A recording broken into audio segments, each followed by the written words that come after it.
following program is a production of the Barroom Network. It is intended for all audiences. Doug Buffone. This defense sucks. This is moronic. John Buffone. If your best run plays are coming off end arounds, there's a problem. Doug was behind the microphone first. He never held back. Very difficult to score when your offense is on the bench. When your defense is out there giving up 70, 80, 70, 64-yard drives. Now, it's his nephew, John, and there's no holding this Buffone back either. The biggest thing that affected Justin Fields was a coaching change, and now he has an offensive coordinator, and he actually will fit a scheme to the quarterback, something we have not seen in a long time. I've had it. I have had it. I want somebody to get kicked in the ass. When I see Twitter polls and national media and fans weighing in on who is going to have the number one overall pick in the 2023 draft, and I see people commenting Chicago and it's not even close, then yeah, you know what? I'm going to get a little defensive. I got my ass whipped many times, but I tell you, I took somebody down with me. I don't think the Bears are a 2 to 3 win team. So to answer your question, no. The Bears aren't going to be the worst team in the NFL. It's Buffone 55, the John Buffone Show.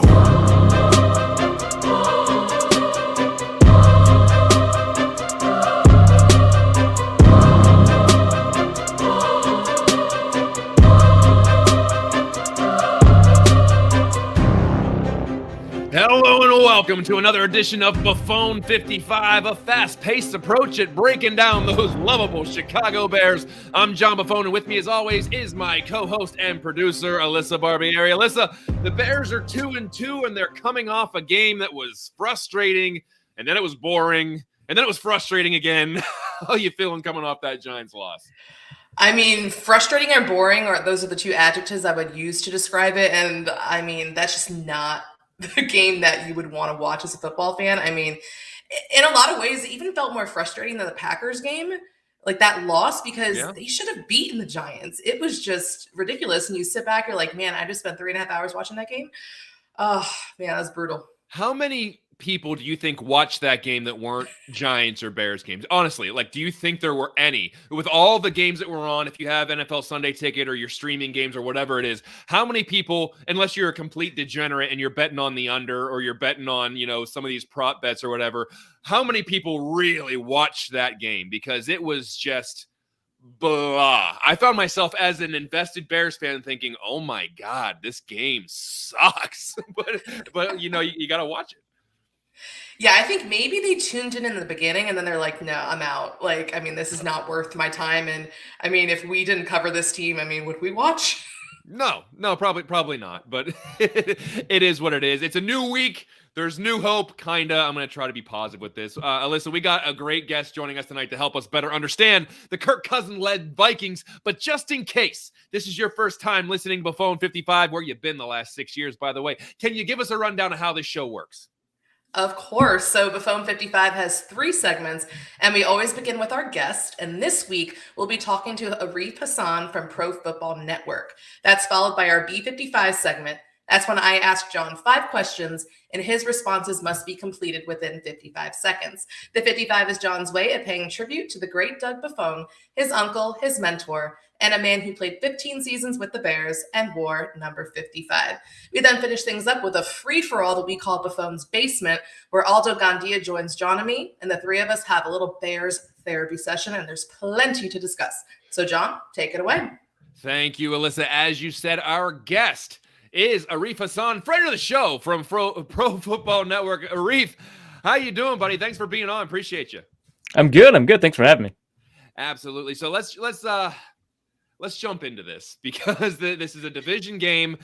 2 teams that both have new regimes in place. And so I need to know off the bat, what's the temperature in Minnesota as far as what the fans are thinking and what the media thinks and just the overall feeling about how the new regime is in place and how the Vikings are to this point of the season?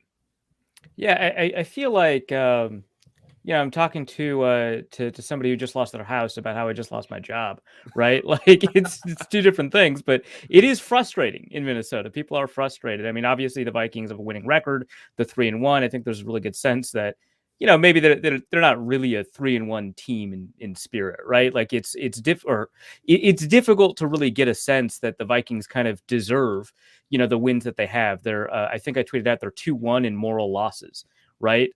They beat the Packers pretty fair and square. Lucky to get them in week 1 when the Packers evidently are still in preseason mode and have been for the last couple of years. And then they kind of got away with one against the Lions. They kind of got away with one against a Saints team that didn't have their starting quarterback, wide receiver, running back, left guard, and starting safety. I'm sure I'm missing one there too. But a shorthanded Saints team, on the road in a neutral atmosphere in London, and so there's a sense that this team, has a lot of potential that it hasn't reached yet. There's a sense that there's a lot of things that this team needs to fix. And there's an understanding that, they were able to develop a little bit of a cushion to be able to fix those things. But there's not really a lot of confidence that despite being, 3-1 in a league full of 2-2 teams for some reason, that they won't really make the playoffs. Now, what is the and on top of all that, the new coach, what's your analysis of Kevin O'Connell as opposed to Zim last year? What are some of the similarities, if there are any, or some of the contrast with this team? Yeah, it's good to ask if there are any similarities. Well, they both have had some work to do in terms of game management and clock management. So I guess there's that.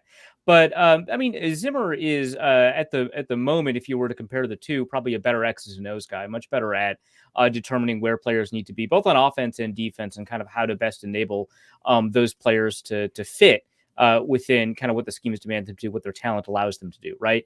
The Vikings defense has fallen off pretty significantly, which is, I think, a pretty concerning statement, given that they finished something like 27th last year in points allowed. But they've been able to tighten up in the second halves of the last 3 games. So it really feels like, the defense is falling apart, even though statistically it really isn't the case. In terms of the way that they coach, obviously Zimmer is much more hard-nosed. Kevin O'Connell is much more, players coach oriented, I guess is one way to put it. It's not quite, up to the Dan Campbell levels of being a cheerleader for the players and always kind of being on their side. But, there's a level of collaboration and respect that comes from the way Kevin O'Connell coaches, and that's kind of being expressed in terms of the way that the players interact with each other and interact on the field. And so that is a pretty big difference. Also, being an offensive head coach is a pretty big difference. You kind of see that in the attitude of the team and the way the team prepares and what the team is doing. It's much more modern in its approach. And some of that, that modernism has helped. They're significantly less injured. They're one of the least injured teams in the league right now. And I think a lot of that has to do with the fact that they plucked, one of the sports science guys from the Rams and installed him as kind of the head of that group. And despite a 3-1 start, it's been a bit of an uneven start for the offense. And I'm curious, what's been your evaluation of Kirk Cousins so far in this new scheme?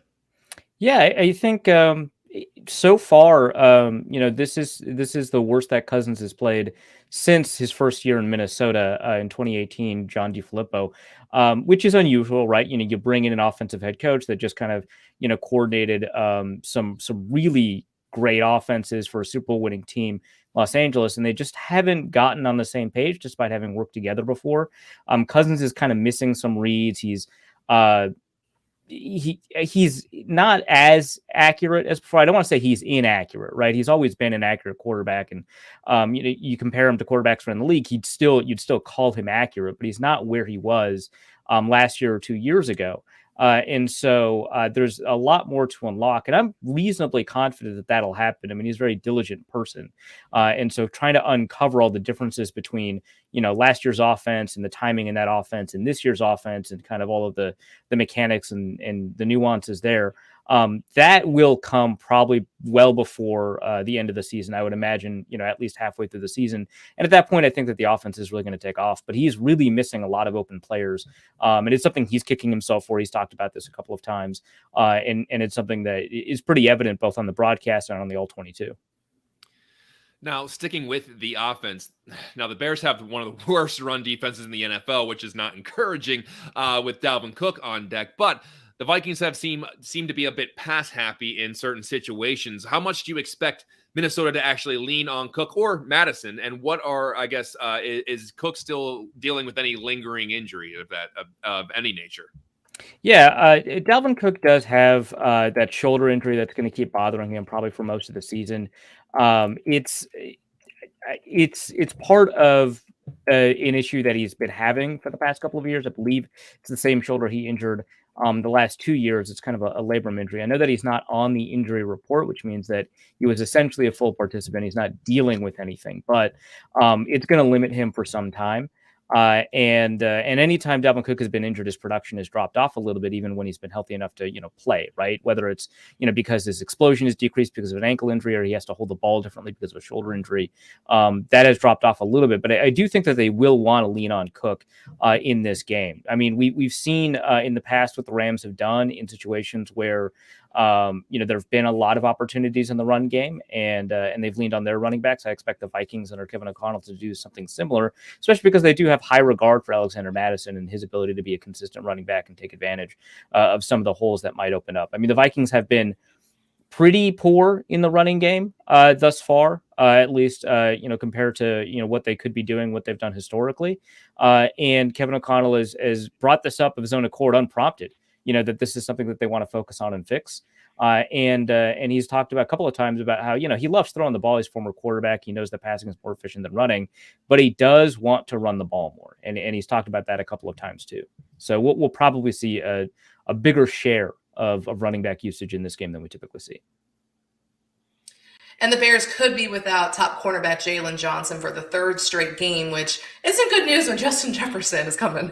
So I'm curious if there is anything that Chicago can do to limit his impact. And can you give us a quick rundown of the rest of the Vikings receiving corps?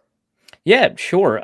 Justin Jefferson has been limited in 2 of the 4 games this year by opposing defenses, the Eagles and the Lions. What they did is they paired a high-level, healthy cornerback. Unfortunately, that was part of the equation with a pair of double or triple teams. And sometimes there are pretty creative uses of triple teams, having a lurking safety over some of his more favored routes, and always having an additional eye on him to kind of see where he's going. A lot of times it would end up just being a double team, but in many ways, some of his most effective routes were covered up by multiple players. And so when you take a look at what the Eagles did, what the Lions did, sometimes by the time, the ball gets to Jefferson, there are 3 defenders around him.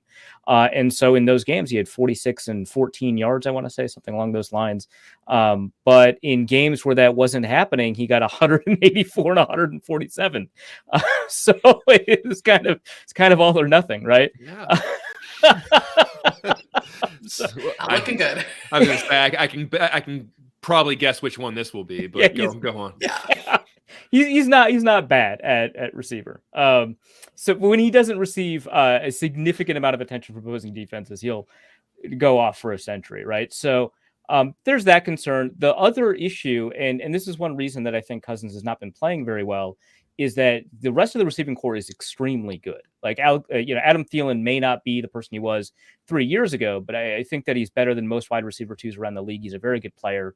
KJ Osborne is as good as a receiver 2. In fact, I projected him in some circumstances to potentially beat out Thielen in yardage. I think both of them are very good receivers, 1, 2, and 3. After that, it's not a particularly great receiving group. Jalen Reagor is probably wide receiver 4. Everyone's kind of familiar with the fact that he's not lived up to expectations in Philadelphia, the whole reason he was traded. But, Osborne and Thielen do have the capability to play any of the roles asked of them on the offense. You'll probably see Osborne in the slot a little bit more often, even though Thielen is a little bit better of a slot player.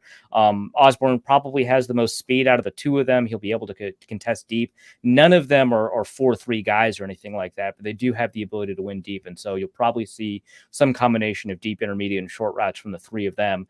And one way that Cousins was able to come back against the Lions was after seeing another triple team on Jefferson. He started feeding KJ Osborne and Adam Thielen in the second half, and they went off. They were really huge parts of that win. And that adjustment is going to be how the Vikings beat most of the ways that people will want to contain Jefferson, because it's just going to be extremely difficult to, contain all 3 elements of that receiving core.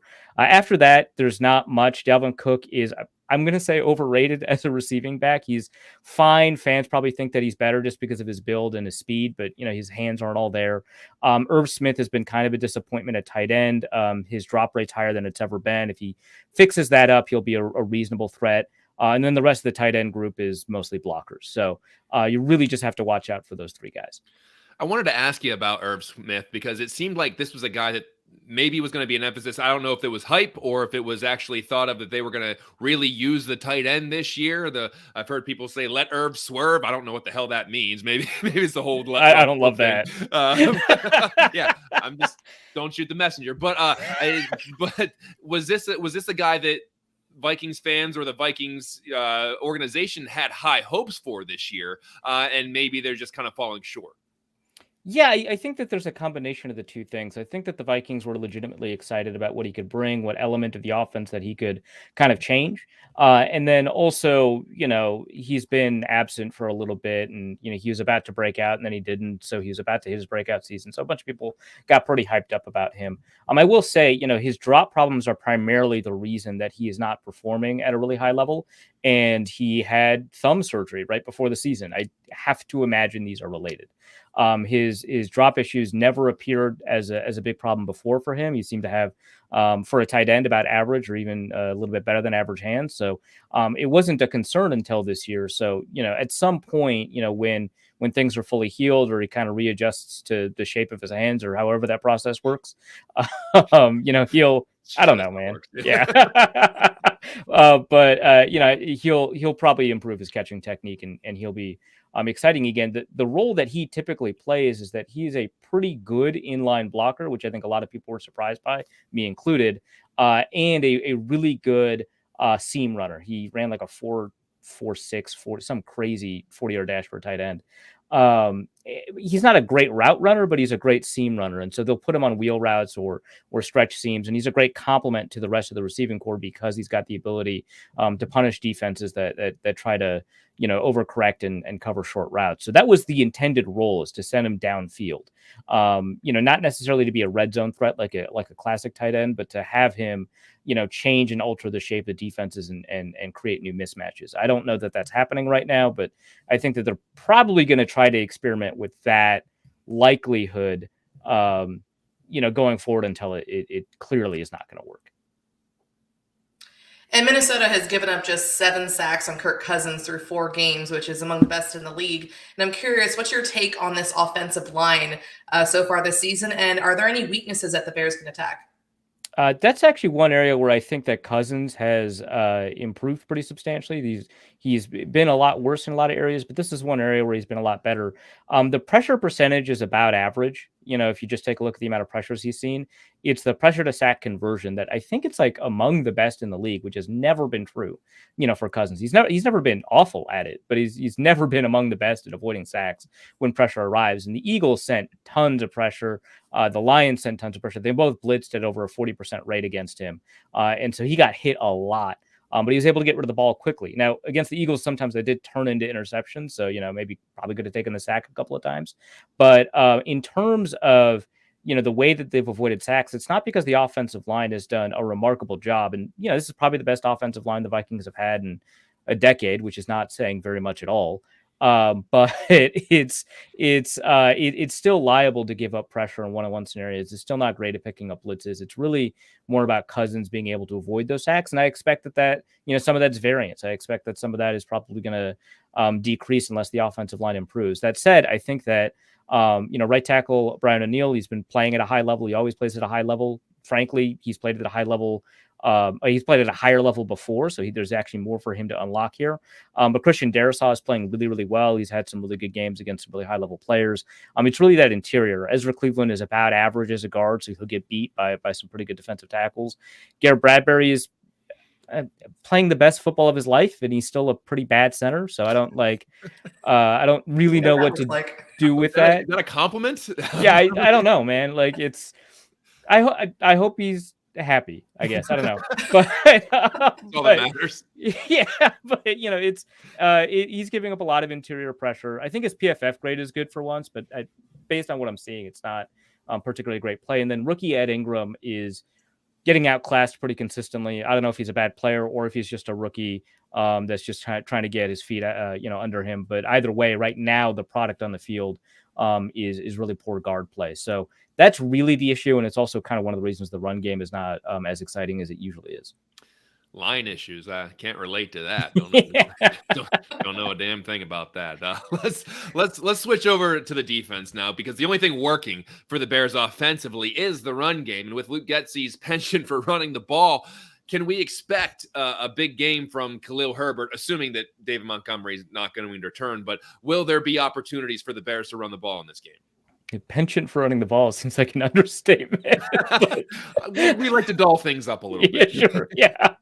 The Vikings run defense has been a little bit suspect. I think that they will probably change their approach for this particular game, just because, running the ball seems to be the order of the day, right? So call it what it is. Call it what it is. It's fine. We're not trying to put any rose-colored we know what it is. The Vikings base defense only puts 2 off-ball linebackers on the field. I would not be shocked if that changed. But it's usually a 5 defensive line, 2 linebacker look, but we could see that change just because of how often the Bears run the ball. It has been an issue because the whole point of the defensive scheme is to sell out against the pass. And, that will allow them to allow a gap or two to be essentially unblocked until the safeties come down from up high to defend against the run, which is always going to give, a couple of extra yards, unless it's the same defensive scheme that the Rams run. It's the same defensive scheme that the Broncos run, but both of them have much better interior defensive players up front. If you've got Aaron Donald, you can run whatever defensive scheme you want. You're going to end up doing a pretty good job. And that's not what the Vikings have. They've got 2 good run defending interior defensive linemen, but not enough to cover for an entire additional gap that's lost in the game, which is how, that defense is designed. But I think that that's probably just going to change for this game, just because of how often the Bears run and, how often the Bears create an extra gap with read option type stuff. So I think that all of that is going to, if they don't, the Vikings can't run over. Someone asked me the other day, like, hey, what is the scenario where the Bears win the game against the Vikings? And it's, Khalil Herbert runs for 200 yards. That's how it happens, right? So I wouldn't be shocked to see some big runs come up as a result of this. The Vikings just haven't, nailed all of the defense down together, and run defense has been pretty suspect for a while. So, it's really just, players like Jordan Hicks, players like Zadarius Smith, who's really good pass rusher, just not a very good run defender. They're getting blown out of their gaps. Plus, the defensive design just allows some additional runs to come up. And as I'm sure you and the rest of the NFL world know, the Bears have the absolute worst passing game in the NFL. They're not even averaging 100 passing yards per game, which is just ridiculous. But, hey, no better time than the present to maybe finally open things up. So I'm curious, are there going to be opportunities for Chicago, assuming Luke Getsy try to call some more passes? Or is there going to be opportunities for Chicago to find success against this Vikings secondary? Yeah. The secondary has been relatively porous. I think the talent level of all of those players is actually pretty good. Cameron Dancer's playing some really high level football. Patrick Peterson, isn't who he was, but he's still a very talented player. Harrison Smith, assuming that he wasn't on the injury report, so it looks like he'll play. Harrison Smith is Harrison Smith, and Cameron Bynum won the job outright against a first-round pick at safety, Lewis Seen, who, won't be playing because of the brutal injury that he suffered in London. But, Cameron Bynum is legitimately a starting quality safety. So these are good players, but their adaptation to this defense has not been going very smoothly. There's been a lot of miscommunications. There's been a lot of problems with zone handoffs. The style of the defense is not really up to par yet. I think that Donatello just wasn't able to install what he wanted to install with enough time to teach everybody what he needed to teach for this defense to run. And so there have always been some pretty big open opportunities for opposing offenses. Now, they don't always, take advantage of them. Like Aaron Rodgers, after Christian Watson dropped that pass at the beginning of the game, Aaron Rodgers just never went back to him. But, you look back at the tape and Christian Watson was open a ton of times. Just Rodgers had to trust that throw, and he didn't. The same thing kind of happened against the Eagles, except Jalen Hurts actually pulled the trigger. A.J. Brown, Devontae Smith ran all over them, right? And so there are a lot of opportunities. The thing is, a lot of these opportunities are being created because opposing offensive coordinators are seeing some sort of mismatch that they like, whether it's, putting a super athlete up against Patrick Peterson, who's no longer a super athlete, or creating rub routes and complex routes for Cameron Dancer, who's consistently been kind of out of place on those miscommunications. Whatever it is, they find a matchup based off of the talent level of their athletes and make sure that they can win that out. If I'm going to be frank, I don't know that the Bears have that at receiver, right? And so I don't know. No, I mean, we don't technically know. There hasn't been a whole lot of attempts, but as of right now, I would say no. Yeah, I would say, attack the Vikings with speed, but the two fastest receivers, I think, have like a total of 2 snaps for the Bears, right? Because it's former Viking Amir Smith-Marset and then like AARP member Velus Jones. Hey, he got on the field last week. That's but he was on the field. But I mean, legitimately, I think this would be a good time for the Bears to see what they can do with some of the faster receivers, because that mismatch against Peterson could be a big problem, especially because they do have Peterson cover deep zones on an island sometimes, and he's just not fast enough to do some of that stuff. So that's where those opportunities are. They can be pretty simple reads, if Fields pulls the trigger really quickly on them. He's got a great arm. So, when that happens, I think that there's going to be big plays available. I just don't know if the Bears, want to, right? That's part of it. I don't know if the Bears can create simple enough reads for Fields to do. I thought Fields was actually pretty good at reading the field last year, so I don't really know what's going on this year. But yeah, fair enough. Or if those throws can be accurate or what have you. But I think that there are opportunities there. It's just given the nature of the personnel in the Bears, it might be difficult to find them. You spoke about some of the things in the secondary, and former, defensive backs coach Ed Donatel for the Bears. He was a secondary coach for the Bears, now the defensive coordinator for the Vikings. I want to take a user question here from the chat room from J2K. How do you feel about Ed Donatel as the defensive coordinator for the Vikings? Is this a guy that you can see being a stalwart there, or is he on thin ice already? Somewhere in between the two. I think that, 4 games in, it's kind of difficult to tell, but he certainly has not revolutionized the Vikings defense. Like I said, there are a lot of opportunities available in the passing game, and the running game is not that great. So, what is he hanging his hat on? Right now, it's not very much. I will say, though, in the second halves of games, the Vikings have tightened up their defense considerably. So there is, you could make the argument that he's doing a very good job of mid-game adjustments. And you can kind of see it in the way that the defenses have changed at halftime. For example, they didn't blitz Jalen Hurts once in the first half, even though that's kind of how the Detroit Lions were able to slow him down.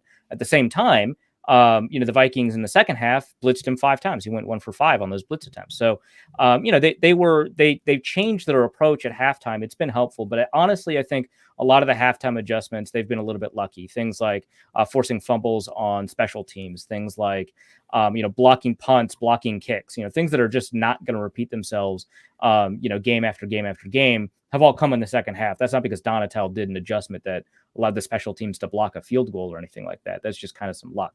And so I think that there's something there. The style of defense is very popular in the NFL now for a really good reason, because, the passing game is really important. But the defense is not complex enough, or it is not being taught in a way that allows for complex enough rulemaking to really account for all situations. And so it can be attacked pretty easily. This defense is just not very good. I think Donatel is part of the reason why. It's also kind of difficult to move on from somebody like Mike Zimmer, a defensive genius. And so, here in Vikings land, the concept of what a good defense looks like is, that they've been spoiled for a long time. And so that's kind of part of it too. I think that, after this year, I don't think that they should have any discussion about firing him. I think they should give him another year, but that is probably when you're going to have a really big discussion about whether or not he can continue being the defense coordinator going forward. Because right now, it's not working. And let's talk about that defensive line a little bit, because Justin Fields was sacked 6 times against the Giants last week, and now the Bears are down Cody Whitehair. So it's going to be a hodgepodge once again on the offensive line. Pass protection has been an issue all year for the Chicago Bears. Is that going to continue this week against the Vikings? Yeah, the Vikings pass rush numbers aren't very good, but they do have some very good players. It's just kind of The problem for me actually has more to do with the way the secondary is performing than the way the pass rush itself is performing. The quarterbacks are just getting rid of the ball too quickly for it to be logged as a pressure. And I think that Darius Smith in particular has done a really good job getting to the passer. He's done a really great job winning in his one-on-ones. Daniel Hunter is helping create those one-on-ones. He himself is not generating a ton of pressure or a ton of sacks, but he is moving offensive linemen and blockers around to help enable other people. And so that is creating some pressure. The Vikings are kind of winning off the snap a little bit. Dalvin Tomlinson is, like I said, he's more of a run stuffer than a pass rusher, but when he is up against like a backup guard, I've noticed this kind of consistently about him. He suddenly turns into Fletcher Cox. It's wild how good he becomes with as soon as a guard hits some level of talent, he just becomes a run stuffer only. But below that level of talent, he's a really excellent pass rusher. And it sounds like, we might be able to see what that looks like here. So there is the possibility of interior pressure, but primarily it's really that pressure has come when that coverage has held up. Justin Fields likes to hold on to the ball on the occasions that he does have a drop back. And so the pressure is probably going to arrive because they do win off the snap. It's just that quarterbacks have been getting rid of the ball quickly. Now, if they don't have a quarterback that's getting rid of the ball quickly, Justin Fields is probably going to take some sacks. Mm-hmm. Going to be a rough day for Justin Fields on Sunday. So Arif, we always get a kick out of talking about opponents' special teams. That's just what we do. Sure. Can you give us a quick profile of the Vikings special teams and any players that we should keep our eye on? Yeah, this is, I don't usually say this about Vikings special teams. This is a good unit. This is like the best special teams unit I've seen from them in years. Greg Joseph is nailing nearly every kick. I guess he missed an extra point, which is like a very Vikings thing to do, but I guess everyone's missing extra points now, right? So there's that. But he's like nailing 50 and even 60 yarders. Like he's playing the best and he was like cut from two other teams before. He's a backup kicker. So he's playing some really excellent football. Ryan Wright is the rookie punter that they kept over veteran Jordan Berry. He's been doing a phenomenal job. He's playing as like a top 5 punter. Which is like, so you talk about special teams a lot. I also kind of like to investigate. 2 of the top 5 punters in the NFL are in the division. The other one's Jack Fox with Detroit. It's very weird, but, and they like never punt. What's going on? But special teams powerhouse in the North. Yeah, right. But Ryan Wright is playing extremely well. He's done a really good job finding ways to pin the ball at the 5. And even occasionally at the 2. He's great at directional punting. He's really good at hang time. Their kickoff coverage is phenomenal. They have the best opponent starting field position following kickoffs. Part of that has to do with the fact that they force kickoff returns by kicking it to the 2, and their coverage team is just very comfortable, dealing with that kind of coverage. And so they've been holding people to the 15, to the 18, to the 20, not letting them get to the 25. So there's been some really good special teams play. Like I said, they have blocked a field goal. They have blocked a punt. They have forced fumbles on special teams multiple times. So they're playing at a really high level, and it's a bunch of different players. So in terms of special teamers, there's not one individual player that's playing out of his mind or anything like that. It's a bunch of players. I guess Chris Boyd has been playing really well. He's the one that forced a fumble against the Saints on special teams. So it's I'm not used to talking about the Vikings special teams as if it's an asset, but there you are. You're really giving me a lot of positivity here going into Sunday. Hey, when the Vikings have been favored by 7, they do famously terribly. So okay, we can hang on to that. Yeah. Before I ask you about the what your prediction for the game is, I do want to ask you about the GM, because that was a point of emphasis in the offseason about, was Ryan Poles going to go to the Vikings, or did he kind of stiff arm the Vikings and go to the Bears, and the Vikings land on, and I hope I get his name right, Kwesi Adolfo-Mensah as the GM. What are the early returns on him, or the early thoughts around him? Is he more the analytics guy than maybe the hands-on scout guy? What is the early feeling about the new Vikings GM? Yeah, he's a nerd. He's a huge. It's popular nowadays. I mean, no, yeah. No, he comes from like a finance background. He went to like Princeton and studied like economics. Goes into the finance industry for a while. Decides he wants to learn about football, and he works his way up from the bottom in a front office. And has been part of like 3 very analytics heavy organizations. He's been part of the Browns, the 49ers, and the Eagles.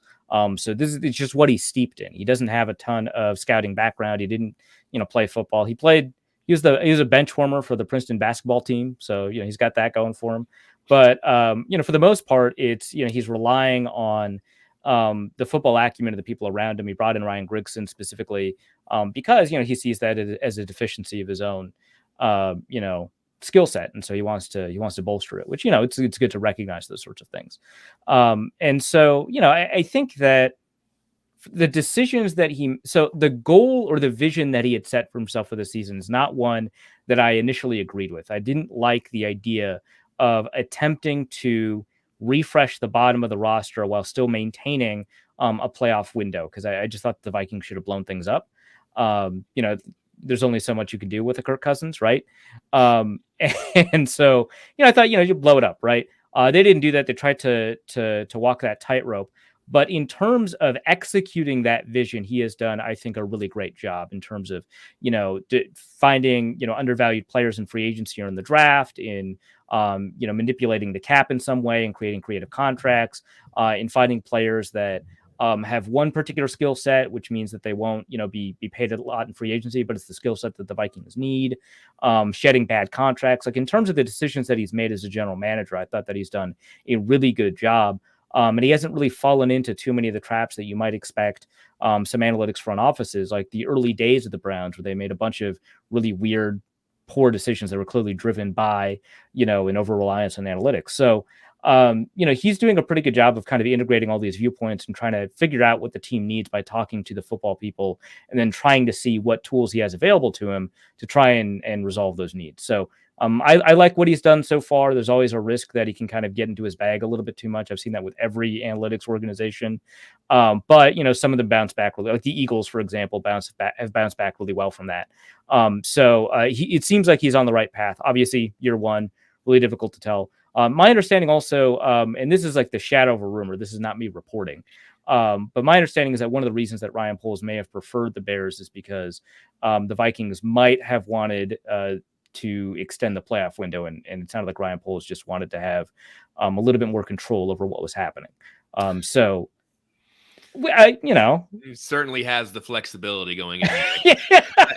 And I mean, to that point, if that was the motivation, I'm sure that he wouldn't have loved being, stuck to Kirk Cousins. Not to say that Kirk Cousins isn't a capable quarterback, but as far as being stuck with that contract, or maybe there's not as much. And I'm not familiar with the cap situation in Minnesota, but I don't know how many sheddable contracts are up top. I don't know if it's pretty top heavy as far as kicking the can down the road, like we saw. It's a very inflexible roster. Kirk Cousins is only one of the reasons why. It's a very inflexible roster, for cap reasons, guaranteed contract reasons, things like that. So, a lot more freedom of movement. Then. Maybe that's why you have to extend the playoff window, because it could. That could be entirely the reason why. Yeah, that's fair.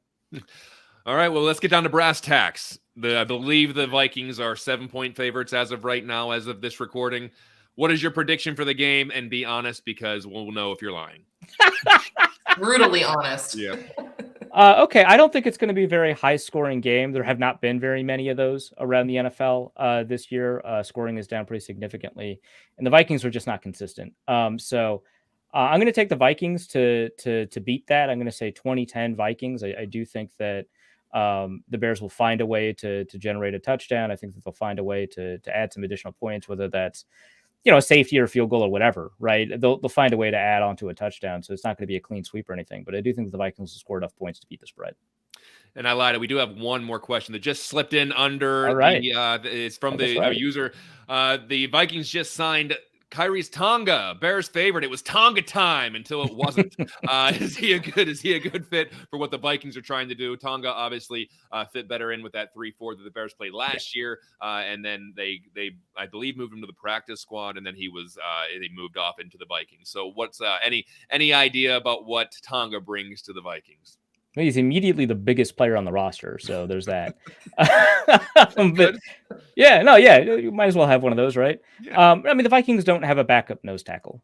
In some senses, if Harrison Phillips were to go down, Dalvin Tomlinson would, in theory, be able to play nose tackle. He's done it in the past. He's very capable, but the Vikings would much rather have him play, as a 3-4 defensive end.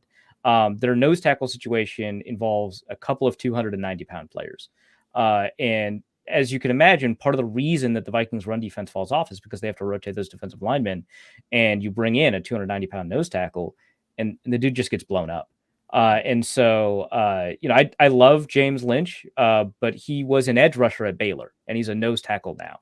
It is a very odd situation. I don't think it's a very good fit for him. These things happen as a product of circumstance sometimes. Tonga is a great fit for both what the Vikings need and within the scheme as a 3-4 nose tackle. They've been doing a little bit of 2-gapping in this system, and so he's got the capability to do that and help stuff the run. So I think it was a good move by the Vikings. And give all those precious Chicago Bears secrets. I'm sure that they were. Oh yeah, I'm sure he's just going down the list. The intel was the most valuable part of that. All of those treasured secrets that the Bears keep so close to the vest of how they're able to pull off what they pull off. Not that you guys need any help. Right. Arif, before we get you out of here, can you let our audience know how they can interact with you on social media, read your stuff, and all that good stuff? Yeah, so you can find me on Twitter at Arif Hasan NFL. As Little Chiron says, I write now for Pro Football Network. You can find me at profootballnetwork.com /author/A Hasan. I'm also on 2 different podcasts. I'm on the Minnesota Football Party, which is on the Minnesota Sports Locked On Sports Network. And then I'm also on Norse Code with my friend James. I've been running that one for a decade. So one's a little bit looser. I enjoy doing that one. That's where I don't have any other social media besides Twitter. Hoping to cut down on Twitter, but that's just not happening. But at least I don't have like Facebook or Instagram or anything like that. God, I think we are all vying to slice our social media at some point, if possible. But Arif Hasan, a friend of the show, thank you so much for coming back on. We always love talking Vikings with you. And like I tell all of our guests, we'll talk to you down the road inevitably when the Bears and the Vikings meet in the NFC Championship game. Absolutely. Thank you so much for joining us. We'll be back with more Buffone 55 right after this.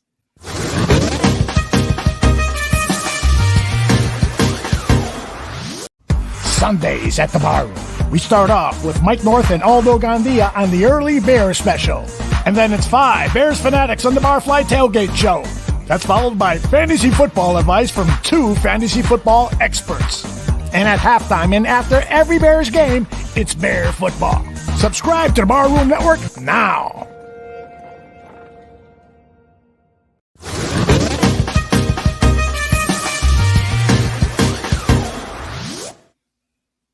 Welcome back to Buffone 55. Now it's time for our B55 segment. That's when I ask John 5 questions, and his response must be completed within 55 seconds. The 55 is John's tribute to the great Doug Buffone, his uncle, who played 15 seasons with the Bears and wore number 55. So we're just 4 games in, but John, do you still have the energy for this? I guess. I mean, after hearing Arif talk about how promising some of the Vikings positions are, I'm not feeling that great. But you know what? We must carry on. We're still early in the season. We're entering the second quarter of the season. Let's make a go of it. Oh, okay. Here we go. So, John, like we talked about earlier, the game against the Giants was frustrating. There was plenty to be upset about. But if it's possible, can you tell us what was the most frustrating thing for you? Good luck getting this answer in under 55 seconds.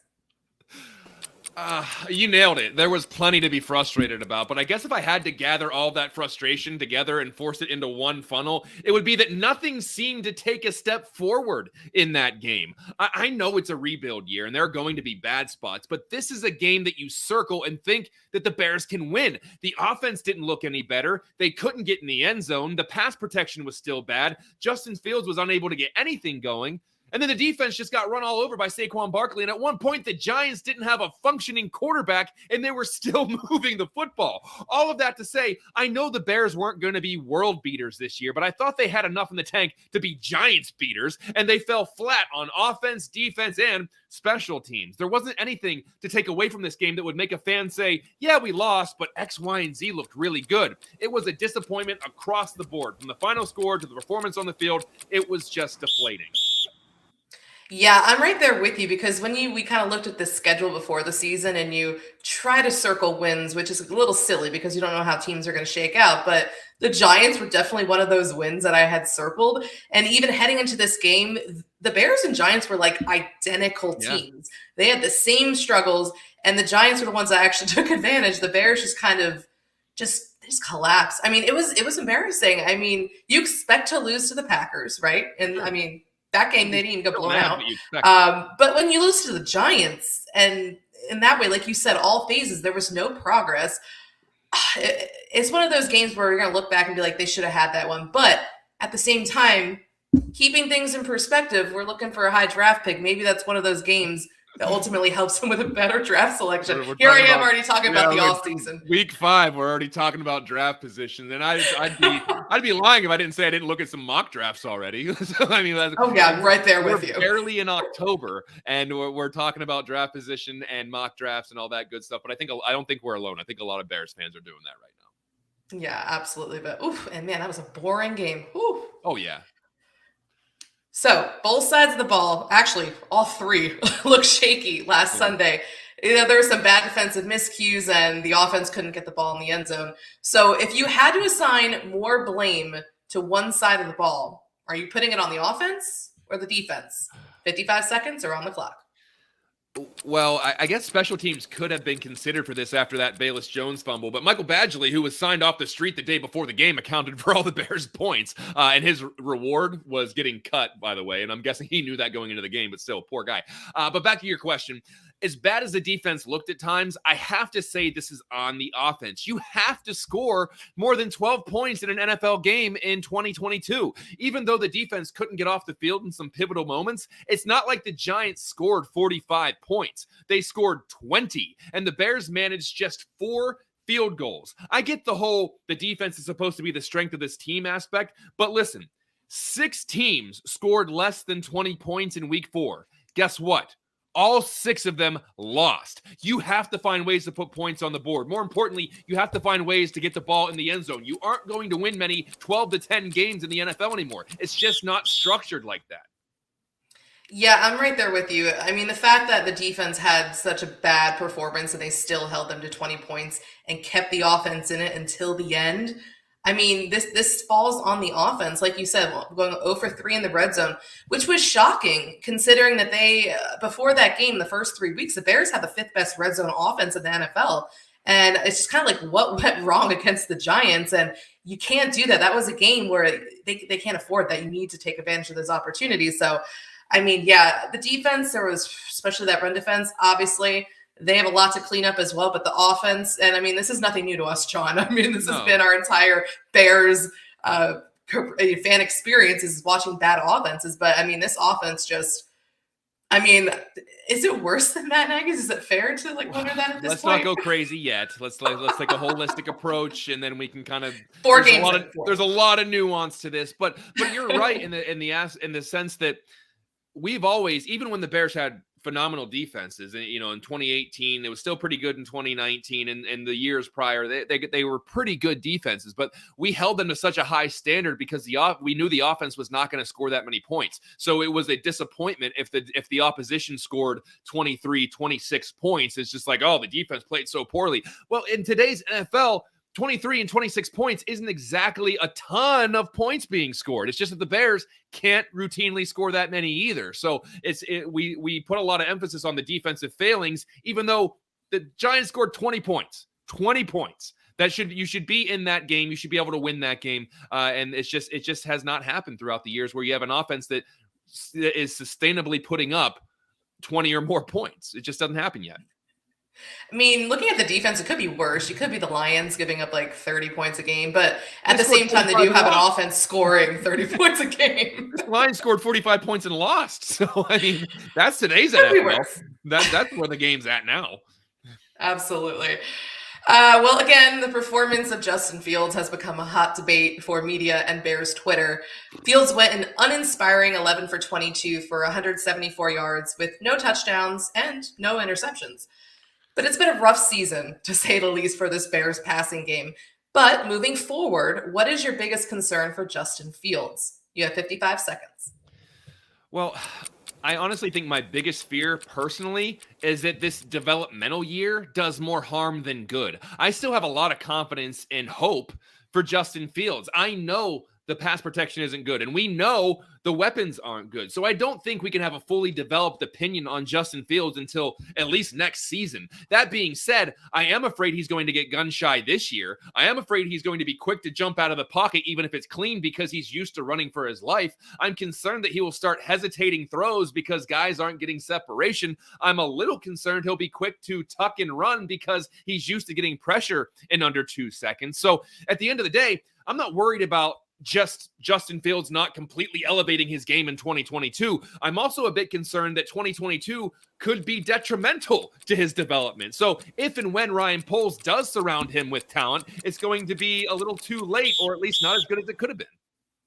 Yeah, you and I are on the same wavelength tonight, because that's my biggest concern is his development moving forward. And we kind of, even before the season, you sit back and you see how Ryan Poles didn't go out and sign any big name offensive linemen or receivers. And it's kind of like, okay, this is a season where it's not like a make or break year for him. But at the same time, he's a young developing quarterback in a pivotal second season. And you just kind of see the toll that it's taking on him just 4 games into the season. And you start, because it's obvious, as it should be probably for a head coach, that Matt Eberflus is prioritizing winning football games rather than Justin Fields' development, whether that's, one of the downsides of bringing in a defensive head coach. But, especially because this season shouldn't be considered a win now. This isn't a season where you should be winning. This is a season to be developing the young talent on your roster, namely quarterback Justin Fields. So, that's my biggest concern is his development. And like you said, this season could end up being a detriment because, like Arif had mentioned, like he saw like Fields last year, he didn't look as bad as he did now. No. And some of the things that he's doing, and you're wondering just, oh my goodness, how much damage are they doing to Fields at this point? And again, we're only 4 games into the season.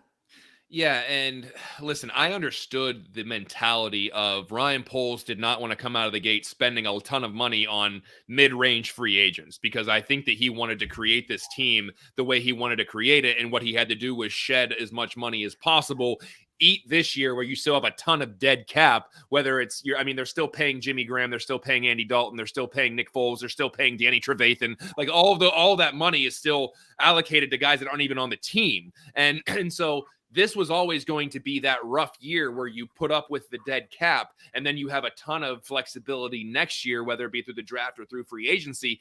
But you're also hoping that doesn't come at the expense of hurting your developmental quarterback that you have either. So it's a tough situation for the GM who clearly has a game plan, you're hoping that one of the side effects or one of the symptoms of that is, oh no, we're setting our first round quarterback back a year. So we'll see how it goes. It's just tough situation all around. It's frustrating all around. And I'm sure the front office is angry. And I'm sure that everyone's frustrated because this is not exactly what they probably saw, but it is what it is. Yeah. And you wonder like how much of that has to do with the fact that obviously they want Justin Fields to be the franchise guy, but they don't necessarily have ties to him. They didn't draft him. So they can move on from him when they want to and go and draft another quarterback, whoever they see fit. So, but it is a rough situation, like you said, because you understand the approach that Poles is taking. But at the same time, when it comes time to the season and you see Justin Fields just getting the crap beat out of him back there and having no one besides Darnell Mooney to throw to, and you're just kind of seeing him question everything, and you see that he has no confidence back there, and it's really jarring to watch that happen. So, it's rough. This is one of those seasons where you kind of just want Justin Fields to make it through alive and hope that you can hopefully it's not detrimental to his long-term success. Right. And I understand that they're not beholden to him. They didn't draft him. But what I've always been saying, I've been saying this for 2 years, is I want the Bears to stop putting Band-Aids on things. And so having to keep drafting in order to make up for other mistakes. So if they have a high draft pick next year, I don't want them to have to spend it on a quarterback. I don't want them to have to try to fix a mistake. I don't want to have another sign a Jimmy Graham because Adam Shaheen didn't work, or draft a Cole Kmet because the tight end didn't work out. I don't want to have to go out and get a big free agent because the Kevin White didn't work out, or go and get Robert Quinn because Leonard Floyd didn't work out. I want to be able to actually address positions of need on the team rather than trying to fix a position that you already screwed up. So I really hope that they're able to make Justin Fields work. And I still have I have a lot of confidence in his ability and his demeanor and his skill set. So I just let's just hope that this year doesn't get any worse. Yeah, I mean, it's 14 starts into his career, 15, whatever. I mean, like, it's not a big concern, but you do look at the long term. But, another young player who's been coming under fire is rookie cornerback Kyler Gordon. And it's not pretty. According to Pro Football Focus, Gordon has allowed 19 catches on 24 targets for 326 yards through 4 games. So, John, is this just a case of Gordon getting used to the NFL game, or is this a real cause for concern? 55 seconds are on the clock.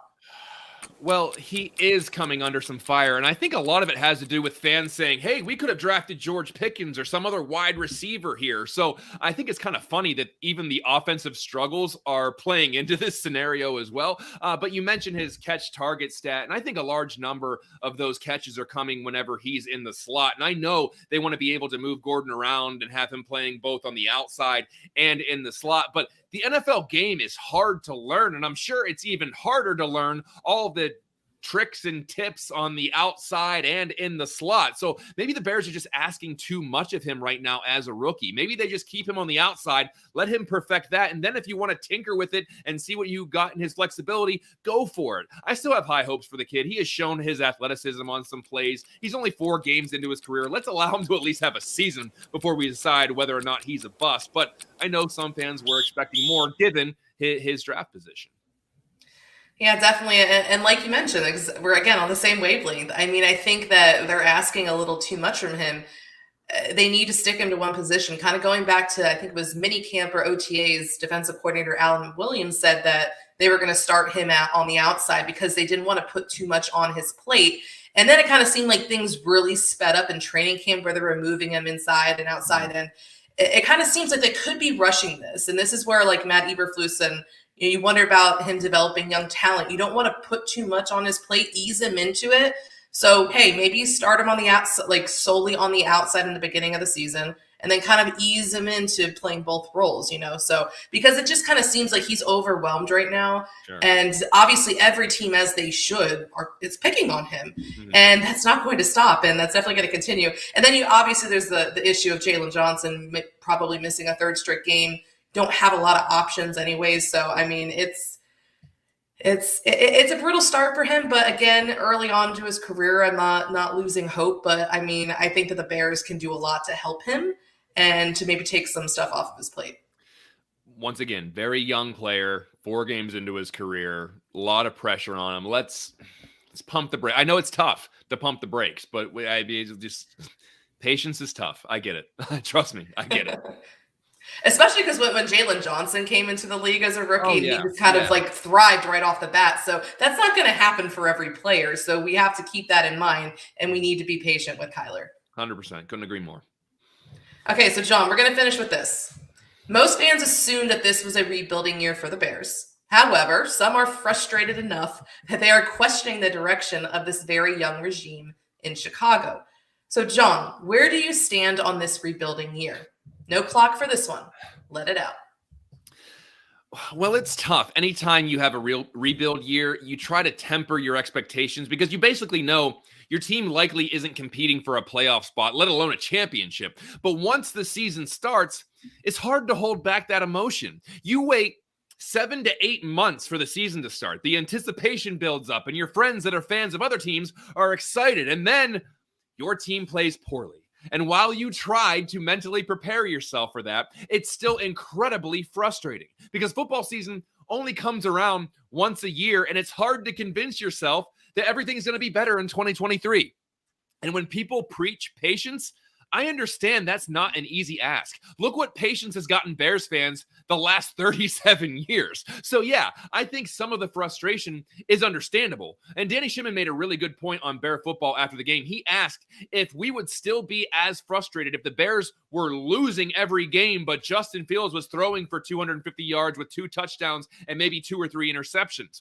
I can honestly say I wouldn't be as upset. So maybe the frustration isn't fully coming from the losses, but more about how they are losing. And I get it. I'm right there with you sometimes. It's hard to keep the energy up for a team that really has no hope this season. It's hard for the fans. I'm sure it's hard for the players, and it's hard for broadcasters and podcasters. Listen, my entire life is built on high energy. And with a team that's rebuilding and has a conservative game plan and doesn't provide explosive plays, it's hard to bounce off the walls for anything.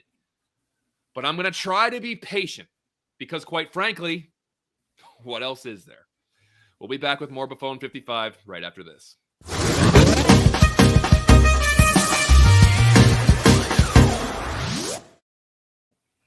Ellis Hall, since I came here, has been expanded twice. Both times after we were gone, by the way. So we never got it. But I mean, it was tiny. Do you think that Olin Kreutz would politely ask you to leave the weight room because it was so crowded? I told you what Olin used to say to me. I know, that's why I'm asking. No, and that was at 5:00 when there's no players around. Olin is Here, get the out of my weight room. And I go, I think I got a commercial here.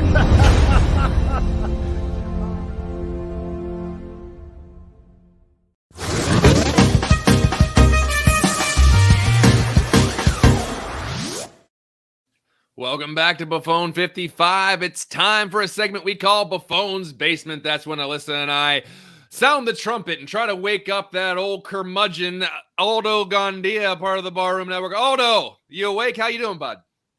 I'm doing great. Arif is fantastic. Every time he's on the show, it's just such a joy. He gives such a precise breakdown. And then you guys with your B55 segment, outstanding as always. And I apologize ahead of time that I'm going to ruin the rest of the show.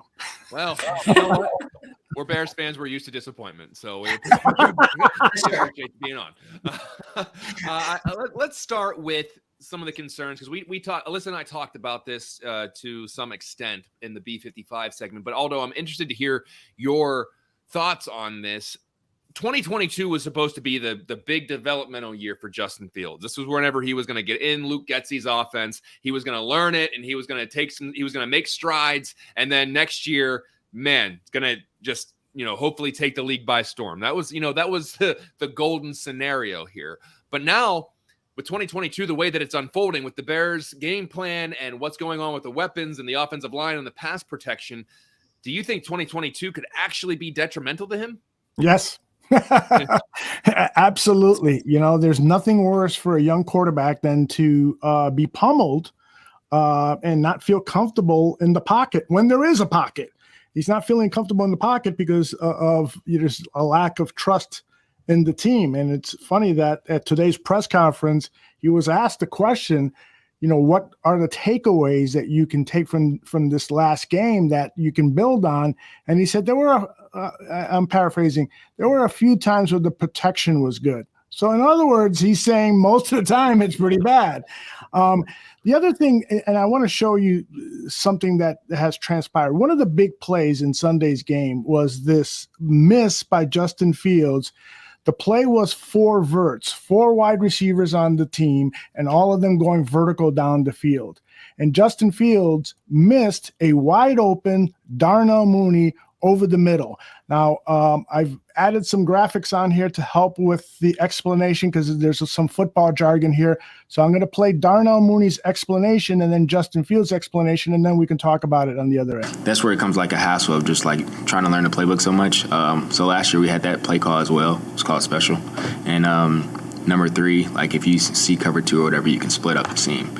And that's how it was last year. But we have the same name, the same play, and I was thinking I had two on one page, and I'm supposed to be more so to the right of the top safety, the right side safety, and that's where he was looking for me at. Yeah, Mooney ran how we ran that play last year. So the number 3 receiver, if we get that coverage, he would take the middle of the field last year. But this year we're getting over to the other side of it, like it would be 2 out of 2, and then just hitting that same landmark from 3-by-1. But that play, that coverage, most likely thinking, one-on-one with the back check down, and of course me scrambling. So I was just doing what I was told. I think that's an example of everyone getting it wrong. Darnell Mooney misinterprets the play because he thought it was last year's play.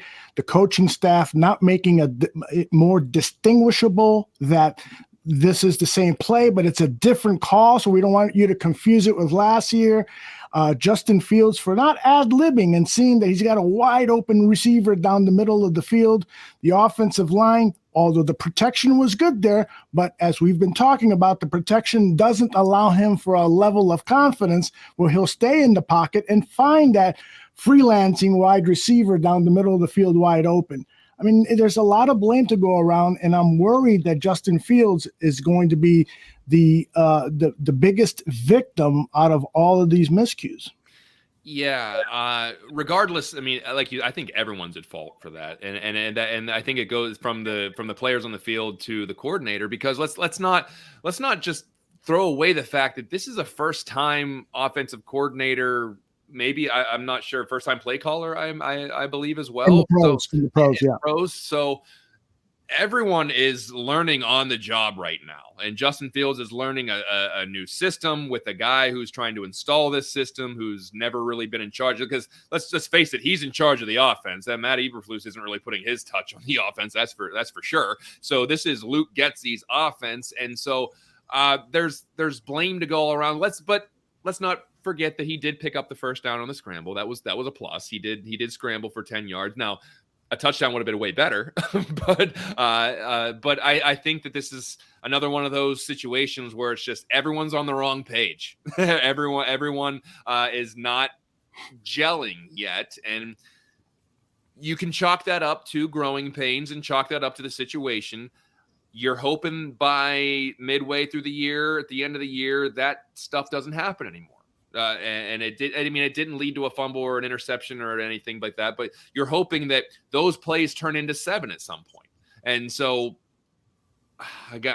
this is a cheap way out, but I'm reserving the right to watch this team in week 12 and 13 to see if that actually happens, as opposed to saying this is broken, it's never going to be fixed. But right now it needs addressed. Mm-hmm. I'm with you. Yeah, and interesting enough, backup offensive lineman Michael Schofield ran a similar scheme in Denver, and during the preseason, he said that when they were installing it, it took things were messy, and it took about 4 to 5 weeks for it to kind of come together. Though I don't think it was as messy as this has been for the Bears. So you are holding out hope that down the season, as the season goes on, that they find their footing there. But there needs to be a game where they really find their footing, where it's a nice stepping stone. And this Vikings defense, I mean, like Arif was saying, there are opportunities downfield, but again, with Justin Fields not feeling confident in that pocket or in some of the guys maybe outside Darnell Mooney, I mean, it's hard to expect that that's going to happen, but there are opportunities. Mm-hmm. Yeah. And I mean, you bring up Schofield, and that just makes me think of the offensive line. And if we were concerned about the offensive line before, how concerned are we now? Because it looks like Lucas Patrick's going to be kicked over to left guard, and then Mustipher stays at center, and then Jenkins at right guard. How do we feel about this new lineup of the offensive line? Now, granted, there's not a high bar to eclipse, but how are we feeling? But they can run the ball. Let's not forget that they can run the ball. But how do we feel about this new hodgepodge kind of offense? Alyssa, I'll start with you. Not good, John. Definitely not. I mean, Cody Whitehair, I think, was obviously the best offensive lineman that they had out there. And of course, he goes down with an injury. But I am encouraged that now we'll get to see Tevin Jenkins get a full game at right guard. So that's reassuring. But Lucas Patrick just hasn't looked good at guard this season, and whether it's on the left or the right side. And Sam Mustipher, I was going through Pro Football Focus grades, and I thought I'd misread something. And I was looking at his run blocking and his pass protection. Guess what he got in pass protection? What his grade was? Couldn't even tell you. F negative. 1.5. Yeah. 1.5 out of 100. 1.5. I was like, oh, I don't know. You can't get much worse than that. It's I'm no mathematician, but that seems bad. I've never seen anything that low ever on PFF, ever.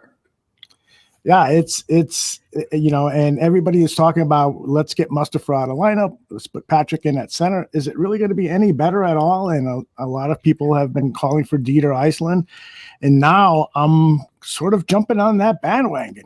He's on the bench. Why not give him a try? Because what is out there is unacceptable. And I know that there is a certain chemistry between center and quarterback that's very difficult to replicate, and that's probably a big reason why Mustafa is in there for Justin Fields. But if he's in there and they got chemistry, but what's that chemistry Fields doing? is getting exactly. So yeah, they've got to find some answers, and it's not going to be easy, but they've got to find some answers because this quarterback that you inherited is being damaged. And if I could just do one more thing quickly here. On yesterday's show, the Dan and Aldo show, we had on Coach T, and I showed him a scouting report from the NFL.com that was published just months before Justin Fields being drafted. And here are some of his weaknesses. He's got considerable strengths, but we need to focus on the weaknesses and the things to correct, right? Well, needs to improve pocket mobility for clean launch points. That's still a problem. Below average feel for edge pressure, still a problem. Field vision is average in face of the blitz, still a problem. Missed open blitz beaters in the middle of the field against Indiana, still a problem in some cases. Gradual operation time prevents. I can go through this whole list, guys. This whole list, and every single one of them, with the exception of one, is still a problem. So the question is why are we 15 games into his starting NFL career, and all of the problems that he exhibited at Ohio State are still a problem in pros? And there is one clear and obvious answer. That answer is, why did you allow your general manager, Ryan Pace, to draft the quarterback? He should have been fired. There should have been a new GM to rebuild this team so that this poor guy isn't learning his second professional offense and is having to sit through this misery of not having skilled players at the wide receiver position and not having adequate pass protection. No, I agree, because I've said this on numerous occasions, but the stars never seem to align at the same time with the Chicago Bears, where it's just, you look at Trubisky, they hired him with John Fox for a lame duck year, and he was under, oh my God, I can't even remember his name, run, pass. Who was the offensive coordinator for John Fox? Lau Doggins. I said Lau Doggins. Might as well be. But it's one of those things where you draft the quarterback and then boom, coach is gone, new system. Okay, you let Pace and Nagy go and get Fields, boom, they're gone. New system, new coach, new GM, new system. So it's the same old thing where you just don't allow all three phases to align at the same time. The GM, the coach, and the quarterback, you're never allowing them to come in at the same time and grow together. So you're just kind of throwing it patchwork in there. And what that does is, how many times can you change a system? Because look at guys like Alex Smith, who had 5 coordinators in 5 years in the first couple years in the NFL, and he eventually turned it around, but he needed the stability of Harbaugh to come in, and then he came in and he turned into a Pro Bowl quarterback. So your surroundings are just as important as your skill set. And I'm not just talking about your wide receivers and your offensive line, but the organization in which you're drafted is huge. So I like that the Lau Doggins made somebody laugh. That's good, because I forgot his name. But it's really unfortunate that we keep seeing this cyclical thing happen in Chicago. And I love the potential of Justin Fields, and I love the talent, the raw talent. But it's just not. It's not a fair hand right now. I get that. I get that it's not. And PZ may be right. Maybe Justin Fields isn't really that good. But can PZ say that? Oh well, he's got all the weapons. He's got everything he needs to succeed. PZ can't say that. Nobody knows anything about football. Look what Miami did for Tua. They get Jalen Waddle. They go out and they get an offensive coach in McDaniel. They get Tyreek Hill. They surround this guy with weapons, and he was, until obviously he's not in right now because of the brain injuries, which is an entire different subject. But he was flourishing in that because they put him in a good surrounding, and they committed themselves. Now, granted, the organization before that was like, oh, they're in on Deshaun Watson, or they're having backdoor meetings to get Tom Brady to buy half the team and then play for them. But this year they were all in with him. They said, now it's on you. And the Bears don't have that situation where they can go to Justin Fields and say, now it's on you because we got you all the receivers you need. We got you all the protection you need. We got the offensive lines in place. It's on you to make this work. They can't say that they've done that. It's impossible to say that they've done that. So I'm eager to see what they do in the offseason. I don't think you're going to see another draft where they go DB and defensive player 1 and 2 again, because it's just, you can't ignore the just raw deficiencies with this team. And it's going to be a lineman and a receiver, or a receiver and receiver, or something of that nature, because they need help. They need explosive plays, and they need a stable offensive line. They just don't have it right now. So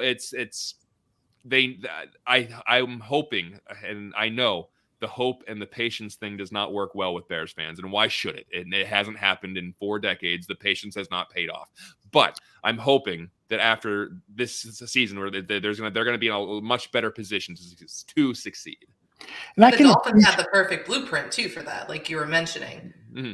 Oh yeah. If you really want to see what Justin Fields has, and I think we'll see that next year too. I mean, they have a whole bunch of money to play with. So sorry to interrupt you, Aldo. No. It was your turn to speak. I apologize for interrupting you. I was just going to say that, I appreciate Ryan Poles sticking to his board. He talked about it prior to the draft. We are going to treat our board like it's solemn. But at the same time, you do have to account for the fact that you've got a young quarterback and you need to protect him. So maybe you need to trade up or trade down and collect more assets, and you don't pick that cornerback or safety, and you do add more picks and pick an offensive lineman that can help your quarterback stay healthy. There should have been more, and he clearly lowballed the Buffalo Bills offensive lineman. I'm not even sure he's worthy of more dollars, but there should have been more by Ryan Poles to dedicate to his quarterback. I totally understand the approach. I totally respect the approach. But at the same time, what we're seeing now is a quarterback in danger of having a poor NFL career because the psychological scars and the physical scars that he's enduring are just not fair to him. Yeah, and it's kind of like what I said Ryan Poles was doing before, where it's just like collecting a bunch of $1 scratch-offs and just hoping a few of them hit. And now it's the worst case scenario because Byron Pringle is not going to work out. And some of the low-end guys you bring in for the system, they may be the type of athlete you want, the quick athletic lineman that you think fit this system, but they're not doing what they should be doing in pass protection. And all these low-end one-year deals are not paying dividends. So it's just probably the worst-case scenario for Poles. I understand and I respect the plan because he's going to say, we're going to completely just eat this season. We're going to eat all this dead cap. They're still paying Khalil Mack and still paying all those guys that I rattled off in the couple segments before, or maybe it was still in the segment. It's a long show. I don't know. But all these guys that they're paying this year is so I know that the emphasis is probably on 2023. Gosh, you're just hoping it's not the expense of your high draft capital quarterback that you moved up for. Mm-hmm. So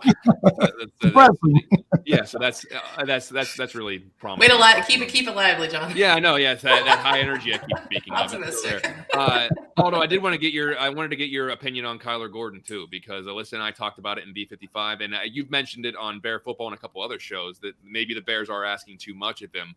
Is this a guy you still have a lot of confidence in, but maybe they're just asking him to do too much?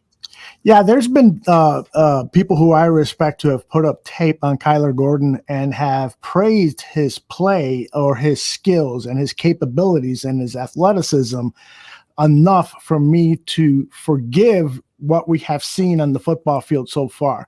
We got to remember that he missed some time in training camp, and therefore that's always going to help or hinder the development of a young player.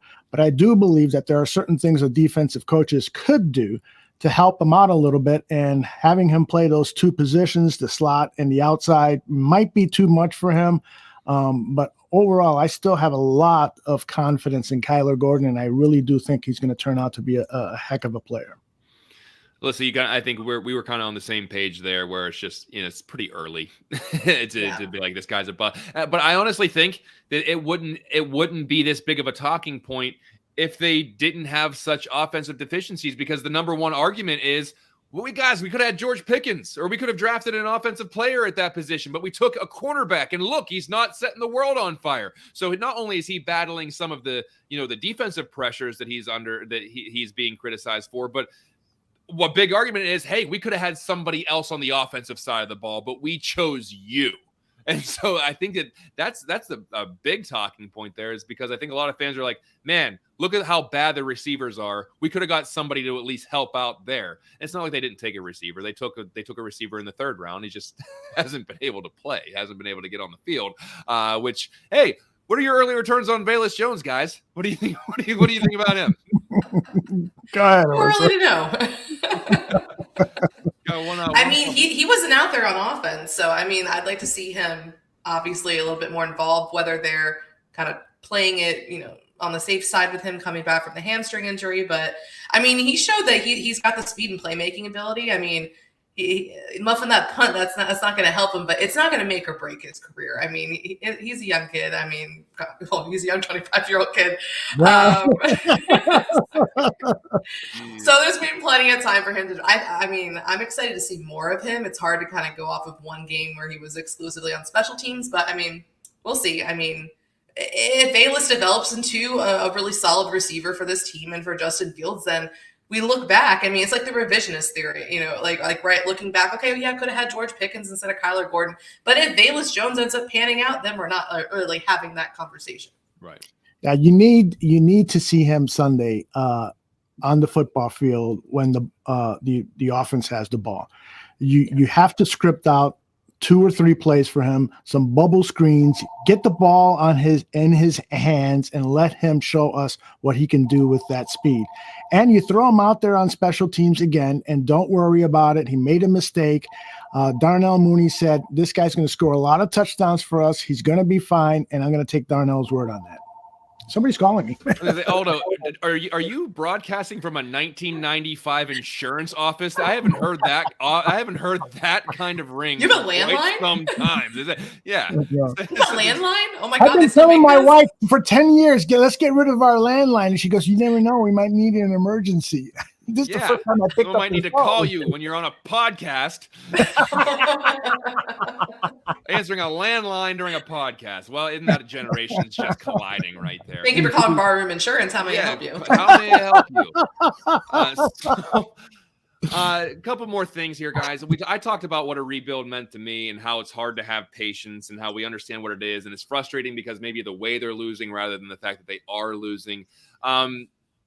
Aldo, you've been through plenty of rebuilds. You've been through plenty of bad seasons, more so, and it's hard to believe, but more so than Alyssa and I have been through. Combined.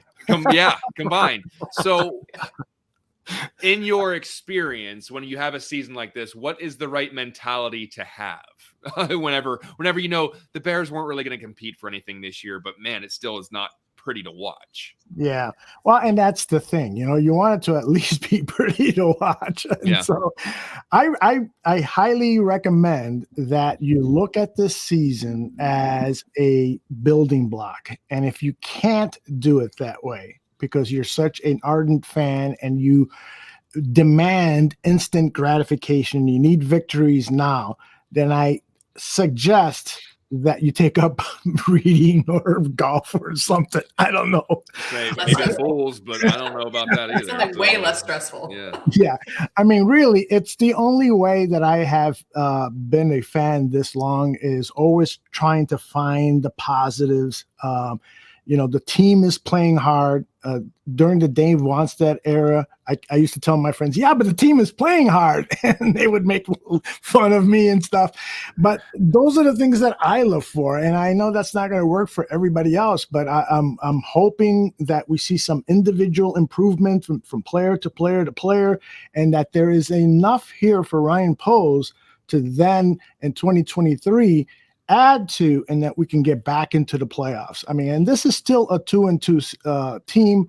They've got a long season ahead. I'm not making any promises, of course, that they're going to be in playoff contention, but you never know. Maybe some of these guys, like people have been talking about Carter, the offensive lineman, maybe he's given an opportunity, and then all of a sudden he looks like he's an offensive lineman for the future. So there are things to look forward to.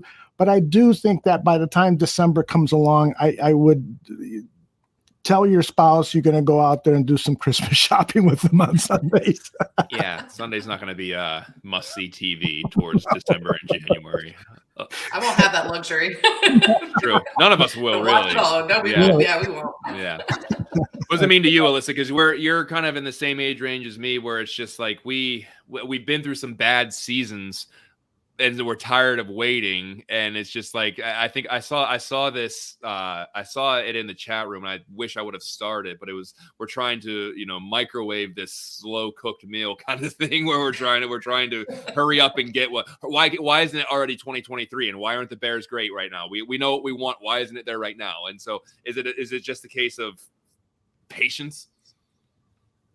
Yeah, I mean, I even kind of look back to the first week and how they beat the 49ers, and it kind of altered expectations, at least for a week, where it's like, okay, well, hey, they beat this, playoff caliber 49ers team. So, hey, watch out. Maybe things aren't as bad as we thought they were. And then, obviously they're playing in a monsoon. They lost their starting running back. And I mean, the Bears really benefited in that game. But then Green Bay comes along, and you're kind of just crash right back down to earth, and really realize the realistic expectations of this season. Like Aldo was mentioning, this is a season that should be about the development of these young players on the roster. And a lot of those one-year deals that Ryan Poles signed, is there any future talent there, right? Are you going to sign any of these guys to extensions? Can you build off this? So, I mean, this is a season that, Matty Berflus' job is safe. Ryan Poles' job is safe. They're not winning games this season. Like, they're not going to be playoff contenders. And that's okay, because we're in the middle of a rebuild. But like you were saying, John, I mean, what do we have? We had 06 and 18, right? I mean, it's been brutal. So like being a fan and really not getting to, you see teams like the Patriots, franchises like the Patriots, who they've done a lot of winning, and you're just sitting here like, when is it our turn? Because we put in a lot of patience, a lot of hard work, a lot of fandom, and it's frustrating. But at the same time, you had, like, Ryan Poles had to come in, tear it down in order to build it back up, because Ryan Pace left a mess behind. Yeah. Oh, we tend to forget that they were in the NFC Championship game. Was that 2010? 2010, yeah, that's right. Yeah. So the Caleb Haney game, we sometimes gloss over that. Maybe subconsciously we don't want to remember that. But we've really had 3 real solid years, and even the solid year we're talking about, 2018, when they won the division, they didn't win a playoff game. So that's one of the ones that we're chalking up to that.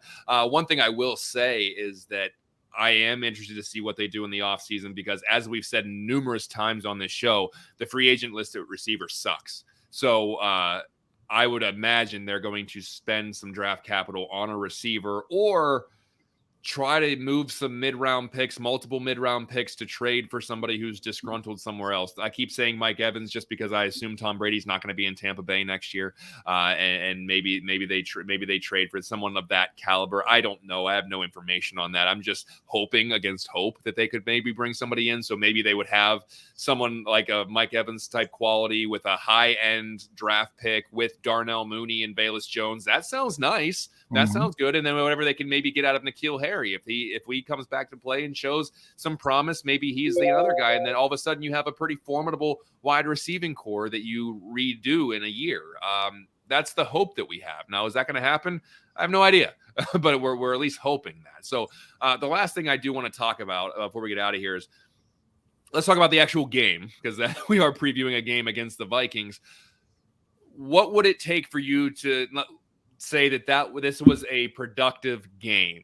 I'm not going to say that the Bears are going to win, but to try to avoid how we felt after the Giants game, what has to happen for you to come out feeling a little bit better? Alyssa, I'll start with you on this one.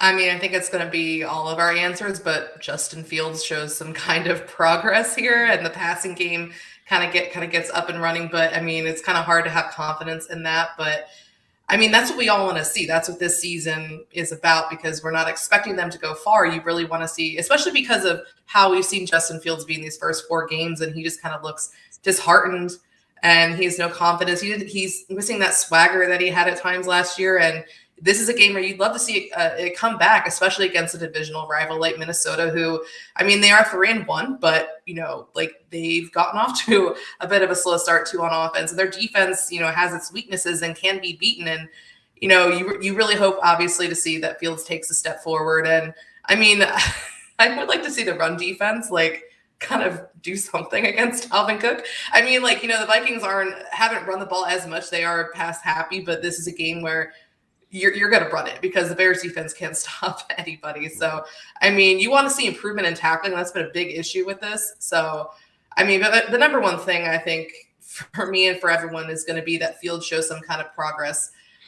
You want to see him hit some of those throws. You don't want to see the receivers streaking wide open and Fields not even seeing them. So, I mean, we'll see. But that's going to be if this is the question every week, that's going to be my answer every week. It probably is going to be the question every week. Yeah. Aldo, what about you?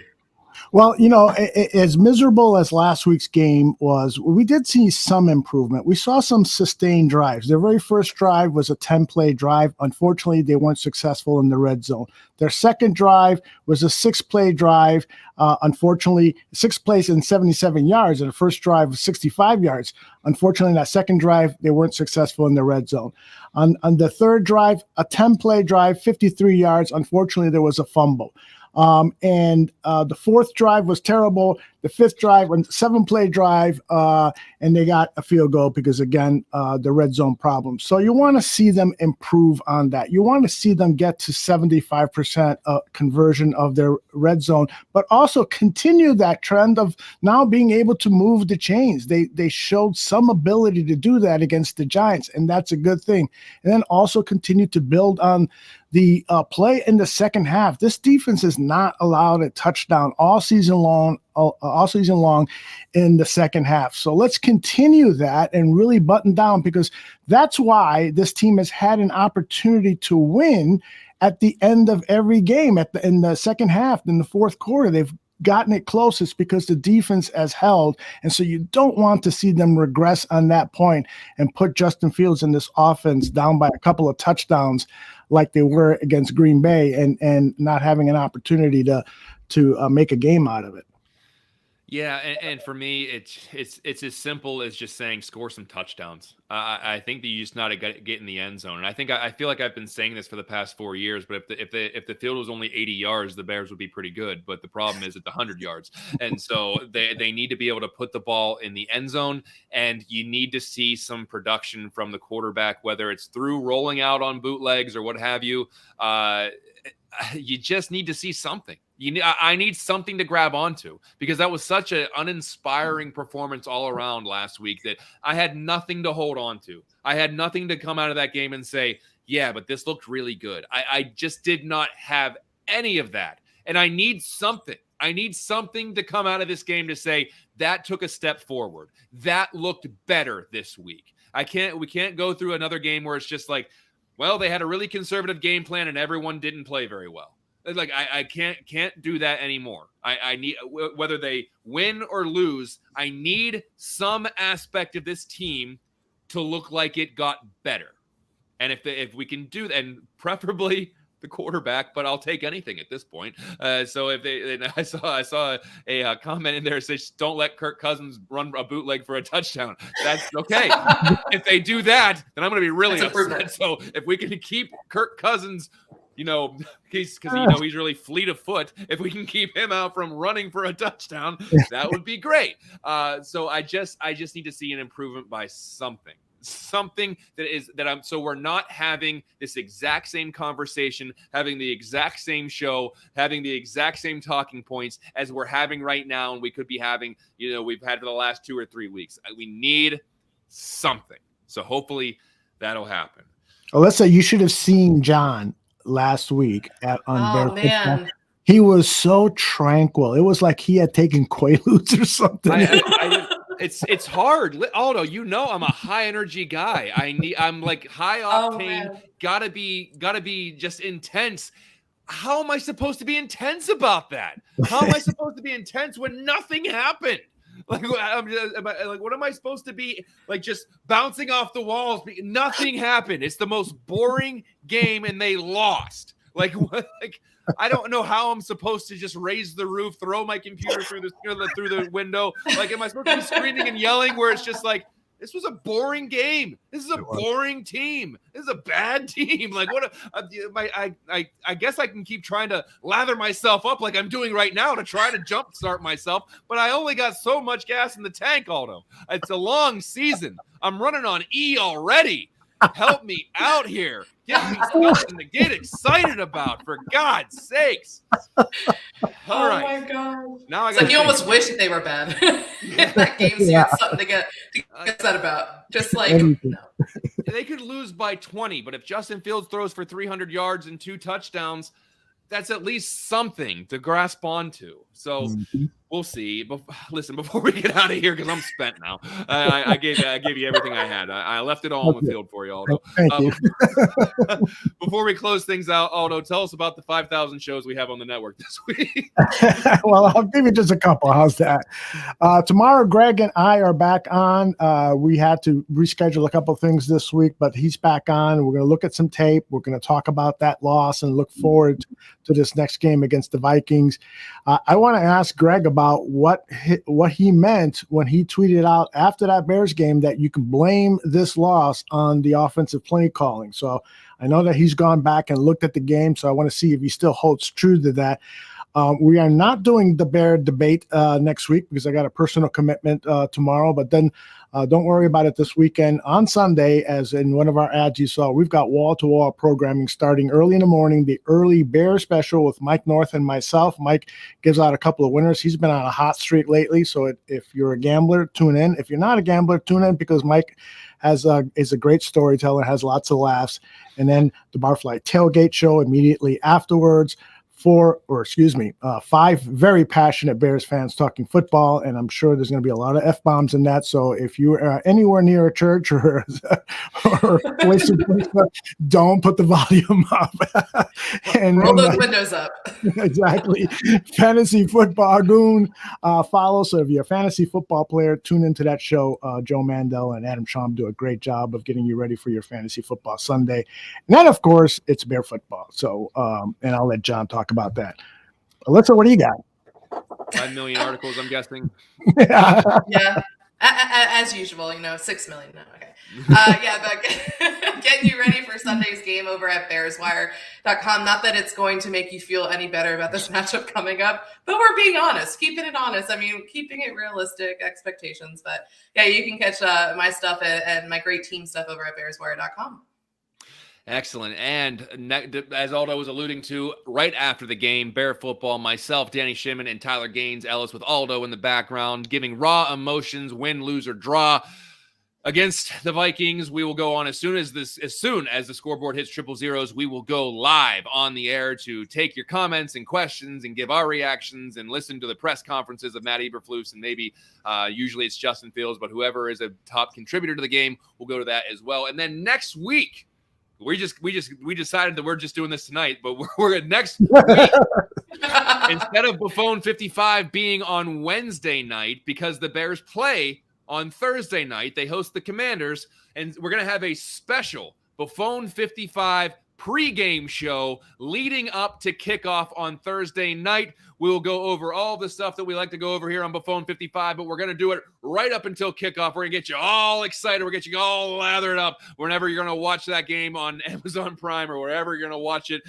We will get you ready here on the Barroom Network, Buffone 55, and a special Thursday night edition next week. That should be fun. But until we get to that point, that will do it for this edition of Buffone 55. For Aldo Gandia and Alyssa Barbieri, I'm John Buffone. We'll see you next week, everybody. Goodbye, everybody.